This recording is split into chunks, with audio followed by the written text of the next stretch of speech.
एक तरफ हमारे प्राइम मिनिस्टर मोदी साहब का बड़े बड़े वादे। अरे एक बार ये जो चोर लुटेरों के पैसे विदेशी बैंकों में जमा है ना, उतने भी हम रुपये ले आए ना, तो भी हिंदुस्तान के एक एक गरीब आदमी को मुफ्त में 15-20 लाख रुपए यूं ही मिल जाएगा। इतने रुपये। और दूसरी तरफ बीजेपी का हकीकत। 15 लाख रुपए अकाउंट में क्यों नहीं आ रहे? देखिए, ये जुमला है। किसी के अकाउंट में 15 लाख रुपया कभी नहीं जाता, वो उनको भी मालूम है और आपको भी मालूम है, देश की जनता को भी मालूम है। एक तरफ हमारे प्राइम मिनिस्टर नए भारत की बात करते हैं और भारत को डिजिटल बनाने की बात करते हैं, तो वहीं दूसरी ओर भारत में बेरोजगारी दर चरम सीमा पर है।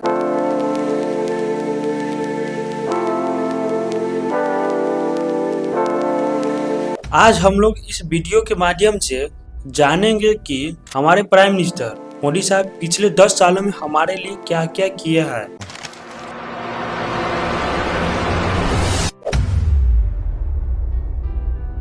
2014 में जब नरेंद्र मोदी पहली बार बीजेपी की तरफ से प्राइम मिनिस्टर के लिए नए उम्मीदवार चुने जाते हैं, तब पीएम मोदी अपने स्पीच के दौरान बड़ी बड़ी बातें करते हैं। पहले आप हमारे प्राइम मिनिस्टर का 2014 का कुछ क्लिप देखिए। ये ऐसे नहीं होता मित्रों, मैं शासन में बैठा हूं, मुझे मालूम है इस प्रकार से रुपया इतनी तेजी से गिर नहीं सकता। अरे ये नेपाल का रुपया नहीं गिरता है, बांग्लादेश की करेंसी नहीं गिरती है, पाकिस्तान की करेंसी नहीं गिरती। जब पहली बार नरेंद्र मोदी भारत का प्राइम मिनिस्टर बने, तब पूरे भारत में खुशी का कोई ठिकाना नहीं था। सब लोग जश्न मना रहे थे कि नई सरकार आई है, नई उम्मीद आई है। भारत की भोली भाली जनता यह आस लगा बैठा कि भारत अब अमेरिका जैसा होगा, सुपर पावर होगा, यहाँ नौकरी ही नौकरी होगा, अब कोई भी किसान भूखा नहीं सोएगा, हजारों कंपनियां बनाई जाएगी। लेकिन वक्त बीतता गया, यह सरकार भी कुछ खास नहीं कर पाया।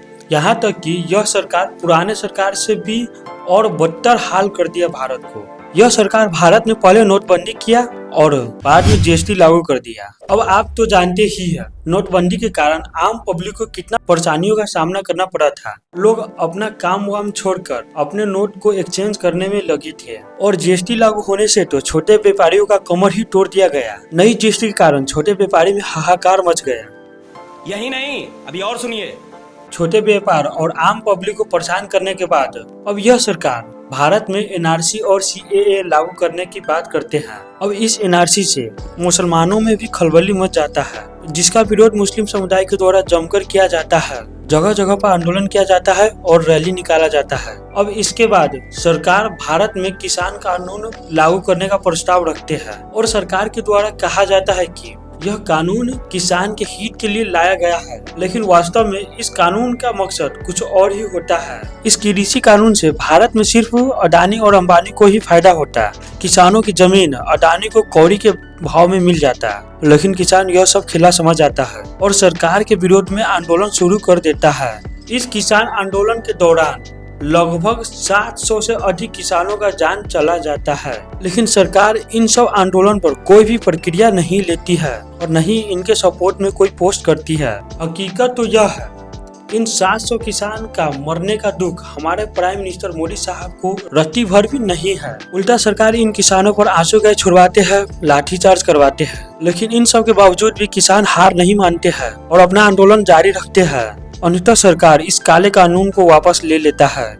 लेकिन अब सवाल है कि उन 700 किसान जो मारे गए हैं, उनका जिम्मेदार कौन होगा? क्या भारत में हमारे किसान भाइयों का जान का कोई कीमत नहीं है? अब तक लोगों को समझ आ चुका था कि यह सरकार सिर्फ पूंजीपतियों का सरकार है। बीजेपी को सत्ता में आने से केवल और केवल अंबानी और अडानी को प्रॉफिट हुआ है। हकीकत तो यह है, यह सरकार रियल लाइफ में कम और सोशल मीडिया पर ज्यादा पॉपुलर है। और सबसे बड़ी बात यह है कि हमारे भारत में अब धर्म के नाम पर राजनीति किया जाता है और इस बात का फायदा बीजेपी वाले खूब अच्छे से उठाते हैं। खैर जो भी हो, राजनीतिक में सब पॉसिबल है, लेकिन अगर आप पढ़े लिखे हो और आप अंधभक्त नहीं हो, तो तुम्हें पूरी तरह समझ होगी कि कैसे यह सरकार भारत को बर्बाद कर रही है। वैसे आप क्या चाहते हैं? भारत के लिए पीएम मोदी ही परफेक्ट है या फिर बदलाव होना जरूरी है?